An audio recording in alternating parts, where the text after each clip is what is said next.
la majorité, je crois que 70% des dénonciations que nous recevons au ministère de la Justice, ça lié à la spoliation. Mais ça, c'est pas possible. Spoliation des parcelles des gens, ainsi de suite. Parce que les gens s'estiment, avec certains ressortissants étrangers chez nous, ils estiment être capables de venir arracher le bien de l'autrui. Donc, ça, c'est quelque chose d'important. Donc, pour résumer ici sur la question de spoliation, je pense que beaucoup de gens, les maisons ont été retournées. Si le dossier est correct, parce que nous, on applique la légalité. En matière de spoliation encore, puisque le président de la République et la Première ministre nous ont donné ses devoirs, d'abord, on a créé un comité interministériel, interinstitutionnel. Le ministère là, sous le leadership du ministère de la Justice, ministère des Affaires foncières, de l'urbanisme, de l'infrastructure, et puis une agence chargée de la protection des biens de l'État. C'est pour que nous puissions coordonner nos efforts sur la question de la spoliation. Je sais que parmi vous, il y a beaucoup de gens qui sont victimes des questions de la spoliation. Pour une fois, on va arrêter ça.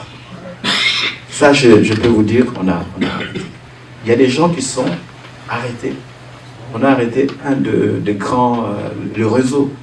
Et nous sommes en train de lutter sur ces phénomènes-là. L'un d'eux est aux arrêts. Et donc, les enquêtes, effectivement, ça continue. Donc, l'idée que nous avons ensemble avec cette ville, c'est échanger, etc. Dans la seule ville de la Gombe, par exemple, je suis sur ma table, 154 maisons de l'État spoliées. Ce n'est pas exhaustif. À Kisangani, c'était pareil. Je me rappelle, il y a 2 semaines, il y a un compatriote qui venait de la France, désespéré. Il était là, on l'a appelé, on dit, bon, ta maison, ça n'existe plus, on t'a déguerpi, tout ça, etc. Il est venu tout de suite, il n'avait pas de rendez-vous, il a insisté. Bon, je ne sais pas comment il a mon téléphone, il m'a appelé, il dit, monsieur le ministre, on vient d'arracher mon billet, j'ai quitté la France juste pour venir vous voir, ainsi de suite. Et je vais poser la question, est-ce que vous avez tous les dossiers? Oui. Est-ce que vous estimez que le dossier est correct? Il est venu avec les dossiers. J'ai donné à mes conseillers, on a étudié les dossiers, etc. C'était correct, immédiatement, on a retourné sa parcelle. Il est revenu. Avant de revenir, il est venu me voir. Il dit, oui, j'aimerais bien vous remercier, tout ça, etc., etc. Il a voulu faire un geste et je lui ai dit, monsieur, ça c'est mon devoir. En plus de ça, mon devoir. Dites comme toi. Ça c'est mon devoir, je le ferai. Donc, retiens ce que tu voulais faire. Donc, pour la première fois, un grand avocat a été radié. Il a été radié. Comment ça s'est fait? Il y a une vieille maman qui est venue me voir au bureau et elle n'avait même pas rendez-vous avec moi. Il y a mon assistant qui a dit, il y a une maman qui insiste de vous voir, elle est presque en pleurs. Je dis, non, il faut le faire monter. Elle est venue, elle m'a expliqué son cas en disant que, voilà, on m'a arraché ma parcelle. Avec mes enfants, on va se retrouver dehors. J'ai dit, ah bon? J'ai dit, maman, vous êtes sûre que ce que vous dites est vrai? Elle m'a présenté les dossiers, j'ai vu, effectivement. J'ai appelé le bâtonnier, j'ai dit, est-ce que nous pouvons nous rencontrer?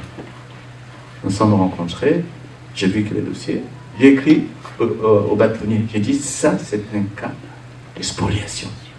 Il faut absolument que nous puissions prêcher par exemple.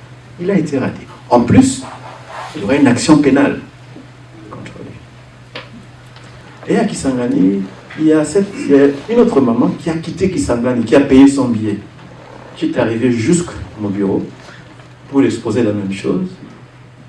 Il a eu sa maison. Vous voyez, les frères maristes, qui étaient là en Binza, je crois que certains d'entre vous le savent, ils sont dans cette concession depuis 1948. Ils sont là depuis 1948. Des gens qui viennent avec des militaires, avec des huissiers, etc. Ils les ont déguerpis. Ils les ont déguerpis. Dans cette concession, il y avait une école. Une école. Quand j'ai vu ça, j'ai appelé l'inspecteur judiciaire, etc. On a rétabli cette communauté des frères maristes dans l'air, dans leurs propriétés, etc. Donc on a comme ça des exemples qu'on est en train de le faire. Plusieurs magistrats ont été sanctionnés, ça je crois que vous le savez.